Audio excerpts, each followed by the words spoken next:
ಎರಡನೇ ಸುದ್ದಿ ಕಡೆಗೆ ಹೋಗೋಣ. ಹೈಕಮಾಂಡ್ ಅಂಗಳಕ್ಕೆ ವಿಧಾನ ಪರಿಷತ್ ಅಡ್ಡಮತದ ವರದಿ. ಪಕ್ಷ ದ್ರೋಹಿಗಳಿಗೆ ಕಾದಿದ್ಯಾ ಶಿಸ್ತು ಕ್ರಮದ ತೂಗುಗತ್ತಿ. ನಾಳೆ HDKಯಿಂದಲೂ ನಿತಿನ್ ನಬೀನ್ಗೆ ರಿಪೋರ್ಟ್. ಇದುವೇ ಇವತ್ತಿನ ಚದುರಂಗದ ಎರಡನೇ ಸ್ಟೋರಿ.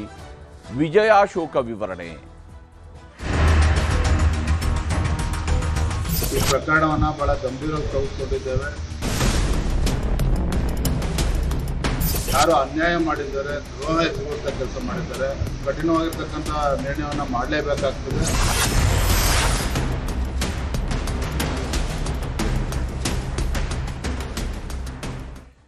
ವಿಜೇಂದ್ರ ಹಾಗೂ ಆರ್ ಅಶೋಕ್ ಇವರಿಬ್ಬರು ಕೂಡ ಇವತ್ತು ಹೈಕಮಾಂಡ್ ನಾಯಕರನ್ನ ಭೇಟಿಯಾಗಿದ್ದಾರೆ. ನಿತಿನ್ ನಬೀನ್ ಅವರನ್ನ ಭೇಟಿಯಾಗಿದ್ದಾರೆ. ದೆಹಲಿಯ ಭಾರತೀಯ ಜನತಾ ಪಕ್ಷದ ಕೇಂದ್ರ ಕಚೇರಿಯಲ್ಲಿ ಭೇಟಿಯಾಗಿದ್ದಾರೆ. ಅಲ್ಲಿ ರಾಜ್ಯದಲ್ಲಿ ಆಗಿರುವಂತಹ ಅಡ್ಡ ಮತದಾನದ ಬಗ್ಗೆ ವಿವರಣೆಯನ್ನು ಕೊಟ್ಟು ಬಂದಿದ್ದಾರೆ.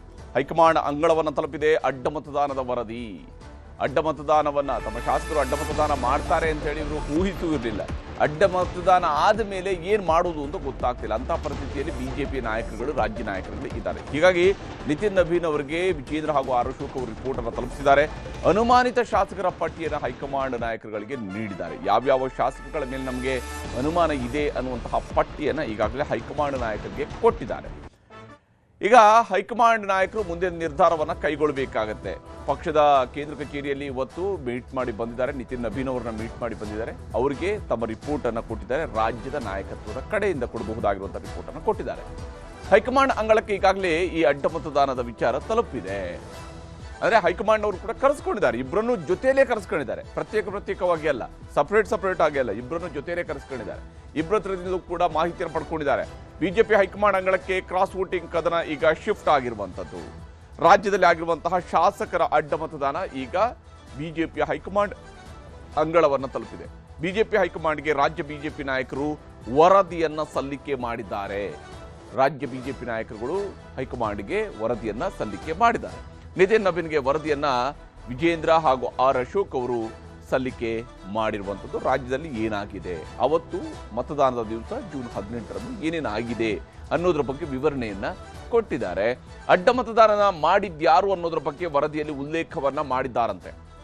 ಯಾರು ಅಡ್ಡ ಮತದಾನ ಮಾಡಿದ್ದಾರೆ ಅನ್ನೋದ್ರ ಬಗ್ಗೆಯೂ ಕೂಡ ವರದಿಯಲ್ಲಿ ಉಲ್ಲೇಖ ಮಾಡಿದ್ದಾರಂತೆ. ಆದರೆ ಒಂದು ಅಂದಾಜಿನ ಮೇಲೆಗೂ ಇರಬಹುದು.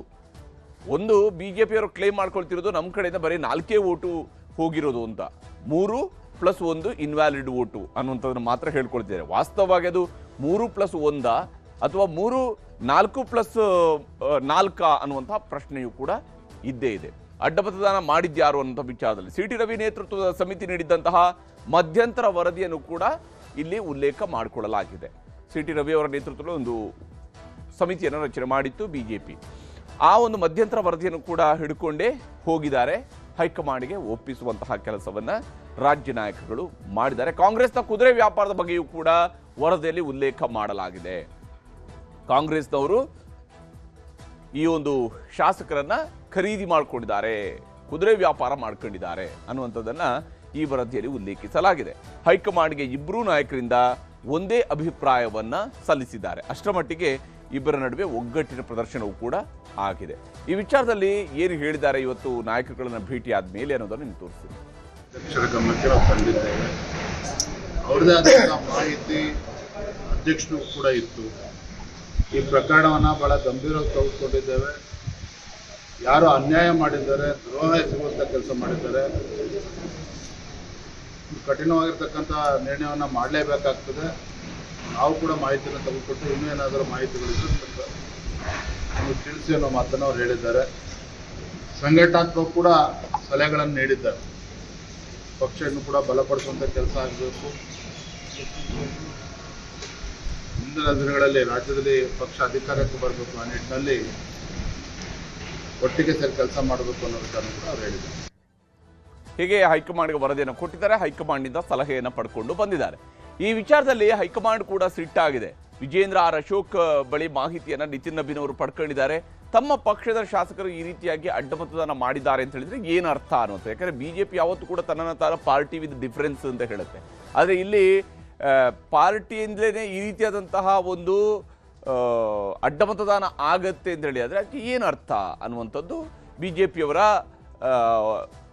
ಬಿಜೆಪಿಯ ಹೈಕಮಾಂಡ್ನ ಅಸಮಾಧಾನಕ್ಕೆ ಕಾರಣ. ತಮ್ಮನ್ನು ತಾವು ಬಹಳ ಶಿಸ್ತಿನ ಪಕ್ಷ ಅಂತ ಹೇಳಿಕೊಳ್ಳುವಂತಹ ಪಕ್ಷದಲ್ಲಿ ಹೀಗಾಗೋದಕ್ಕೆ ಹೇಗೆ ಸಾಧ್ಯ? ರಾಜ್ಯದಲ್ಲಿನ ಬೆಳವಣಿಗೆಗಳ ಬಗ್ಗೆ ಅಸಮಾಧಾನವನ್ನ ರಾಷ್ಟ್ರೀಯ ಅಧ್ಯಕ್ಷರು ವ್ಯಕ್ತಪಡಿಸಿದ್ದಾರೆ. ಯಾಕಂದ್ರೆ ಸಹಜವಾಗಿಯೇ ಬಿಜೆಪಿ ರಾಷ್ಟ್ರೀಯ ಅಧ್ಯಕ್ಷರಿಗೂ ಕೂಡ ಇದೊಂದು ರೀತಿಯಾದಂತಹ ಶಾಕ್. ಇದು ಕರ್ನಾಟಕದಲ್ಲಿ ತಮ್ಮ ಶಾಸಕರ ಮೇಲಿನ ಹಿಡಿತವನ್ನ ತಮ್ಮ ಪಕ್ಷ ಕಳ್ಕೊಳ್ಳಂತಹ ಪರಿಸ್ಥಿತಿ ನಿರ್ಮಾಣ ಆಗುತ್ತೆ ಅಂತ ಹೇಳಿದ್ರೆ ಅದು ಯಾವುದೇ ಮನೆ ಯಜಮಾನನಿಗೂ ಕೂಡ ಖುಷಿ ಕೊಡೋದಿಲ್ಲ. ಆ ರೀತಿಯಾದಂಥ ಅಸಮಾಧಾನ ಇದ್ದೇ ಇರುತ್ತೆ, ಆ ರೀತಿಯಿಂದ ಬೇಸರ ಇದ್ದೇ ಇರುತ್ತೆ. ಪಕ್ಷ ದ್ರೋಹ ಮಾಡಿದವ್ರಿಗೆ ಯಾವುದೇ ಕಾರಣಕ್ಕೂ ಕ್ಷಮೆ ಇಲ್ಲ.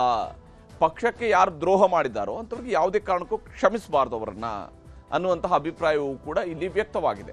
ತಪ್ಪಿತಸ್ಥರ ಮೇಲೆ ನಿರ್ದಾಕ್ಷಿಣ್ಯವಾಗಿ ಕ್ರಮ ಕೈಗೊಳ್ಳಲಾಗುವುದು ಅನ್ನುವಂತಹ ಅಭಿಪ್ರಾಯವನ್ನ ಬಿಜೆಪಿಯ ರಾಷ್ಟ್ರೀಯ ಅಧ್ಯಕ್ಷರು ಕೂಡ ರಾಜ್ಯಾಧ್ಯಕ್ಷರು ಹಾಗೂ ವಿರೋಧ ಪಕ್ಷದ ನಾಯಕರುಗಳಿಗೆ ಹೇಳಿದ್ದಾರೆ. ತಪ್ಪು ಮಾಡಿದವರ ಮೇಲೆ ಕ್ರಮ ಆಗುತ್ತೆ, ನೀವು ಸಂಘಟನೆಯ ಕಡೆಗೆ ಗಮನ ಕೊಡಿ ಅನ್ನುವಂತಹ ಮಾತನ್ನು ಹೇಳಿದ್ದಾರೆ. ಯಾಕಂದ್ರೆ ನಿಮ್ಮ ಹತ್ರ ಇರುವಂತಹ ಮಾಹಿತಿಯನ್ನು ನೀವು ನನಗೆ ತಲುಪಿಸ್ತೀರಿ, ಹಾಗೆಯೇ ಯಾಕಂದರೆ ಬಿಜೆಪಿ ಹೈಕಮಾಂಡ್ಗೆ ಅವರದೇ ಆದಂಥ ಸೋರ್ಸಸ್ ಮೂಲಕ ಕರ್ನಾಟಕದಿಂದ ರಿಪೋರ್ಟ್ ಹೋಗುತ್ತೆ. ಅದು ಕೇವಲ ಬಿಜೆಪಿ ರಾಜ್ಯಾಧ್ಯಕ್ಷ ಮತ್ತು ಪ್ರತಿಪಕ್ಷ ನಾಯಕ ಇವರಿಬ್ಬರ ರಿಪೋರ್ಟನ್ನು ಆಧರಿಸಿ ಇರೋದಿಲ್ಲ.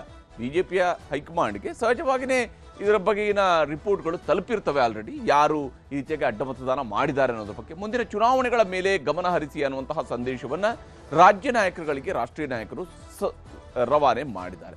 ಈ ವಿಚಾರದಲ್ಲಿ ಆರ್ ಅಶೋಕ್ ಅವರು ಏನು ಹೇಳಿದ್ದಾರೆ ಅನ್ನೋದನ್ನು ತೋರಿಸ್ತಾರೆ. ನಮ್ಮ ಬಿಜೆಪಿಯ ಶಾಸಕರುಗಳು ವೋಟಿಂಗ್ ಮಾಡದಂಥ ನಮ್ಮ ಎರಡು ಅಭ್ಯರ್ಥಿಗಳು ಗೆದ್ದಿದ್ದಾರೆ. ಆದರೆ ಕ್ರಾಸ್ ವೋಟಿಂಗ್ ಆಗಿದೆ. ಇದರಿಂದ ಯಾರು ಈ ಕ್ರಾಸ್ ವೋಟಿಂಗ್ ಪಕ್ಷಕ್ಕೆ ದ್ರೋಹ ಬಗೆದು ಪಕ್ಷದ ಟಿಕೆಟ್ ಮೇಲೆ ಗೆದ್ದು ಟಿಕೆಟ್ ಸಿಗಕ್ಕೆ ಮುಂಚೆ ಒಂಥರ ಭಿಕ್ಷುಕರ ರೀತಿ ಯಾರು ಅಡ್ಡ ಮತದಾನ ಮಾಡಿದಾರೋ ಅವರು ಬಂದು ಪಾರ್ಟಿನ ಅಪ್ರೋಚ್ ಮಾಡಿ ಟಿಕೆಟ್ ತಗೊಂಡು ಪಾರ್ಟಿಗೆ ದ್ರೋಹ ಬಗ್ದಿದ್ದಾರಲ್ಲ, ಇದನ್ನ ಕ್ಷಮಿಸಕ್ಕೆ ಸಾಧ್ಯನೇ ಇಲ್ಲ ಯಾರೇ. ಇದೇನು ಮೊದಲೇ ಅಲ್ಲ, ಇದು ಈ ಥರದ 16 ಕರ್ನಾಟಕ ರಾಜ್ಯದಲ್ಲಿ 16 ಸರಿ ಈ ಥರದ್ದೆಲ್ಲ ಆಗಿದೆ. ಆದರೆ ನಮ್ಮ ಪಾರ್ಟಿಯಲ್ಲಿ ಆಗಿರೋವಂಥದ್ದು ಇದು ಬಹಳ ಬೇಸರದ ವಿಚಾರ. ಅಡ್ಡ ಮತದಾನ ಯಾರ್ಯಾರು ಮಾಡಿರ್ಬೋದು ಅಂತ ಸಂದೇಹಗಳಷ್ಟೇ. ಇದು ಸೀಕ್ರೆಟ್ ವೋಟ್ ಇರೋದ್ರಿಂದ ಕಂಡುಹಿಡಿಯೋಕ್ಕಾಗೋದೇ ಇಲ್ಲ. ಜನರಲ್ ಎಲೆಕ್ಷನಲ್ಲಿ ಹೆಂಗೆ ಸೀಕ್ರೆಟ್ ವೋಟ್ ನಡೆಯುತ್ತೋ ಅದೇ ರೀತಿ ಇದು ನಡೆದಿರೋದು. ಸೊ ಕಂಡುಹಿಡಿಯೋಕ್ಕೆ ಸಾಧ್ಯ ಇಲ್ಲ.